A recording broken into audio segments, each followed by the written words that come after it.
Here's another tip to make using your Amiko Mini free satellite TV receiver a little easier. Let's say you have more than one satellite or LNB connected to your receiver through, say, a DiSEqC switch. You can blind scan more than one satellite at the same time. I'll show you how to do that. Starting here at the main menu, press the installation and then press satellite installation. And now we're going to go to satellite 103 West KU band. That's one of the satellites we're going to blind scan today. So here's 103 West KU band, and right here under DiSEqC 1.0, I have it connected to the first port on my DiSEqC switch. And the other satellite is 101 West C band, and that is connected to port 3 on my DiSEqC switch. Now, of course, before you make any blind scans, always double check. Make sure that your LNB frequency is set up correctly for each of your dishes. This is a C-band LNB, and this is the correct frequency I use for my C-band LNB. It's a dual oscillating frequency, 5150 to 5750. And then quickly back to 103 West KU. We're just using a standard KU band LNB for that. Now, to actually blind scan both of these at the same time, what you can do is press the little satellite button on your remote, and that brings up a list of all installed satellites in the receiver.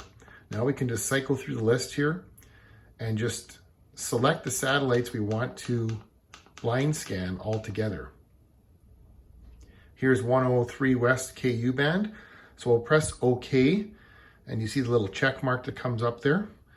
And now we'll find 101 West C band, and we'll check mark that as well. Now we can press the red button on the remote for search, and we're going to leave our scan mode like this. Scan all channels for TV and radio. We're going to change scan type to blind scan. And then when you're ready, hit the OK button and the search will start.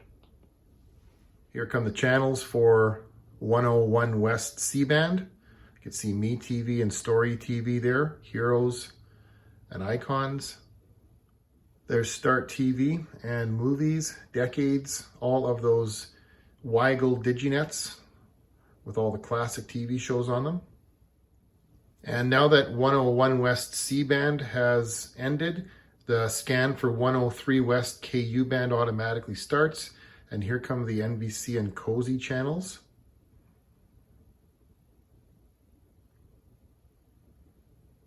And there's the East and Central feeds for NBC. And that's how to run a blind scan of more than one satellite at the same time on your Amiko Mini free satellite TV receiver. And if you want to learn more about what a DiSEqC switch is, or if you're looking for more tips on using your Amiko Mini free satellite TV receiver, check the description of this video. I've put a few links in there to some playlists of my videos that can help you get started in the great hobby of free satellite television.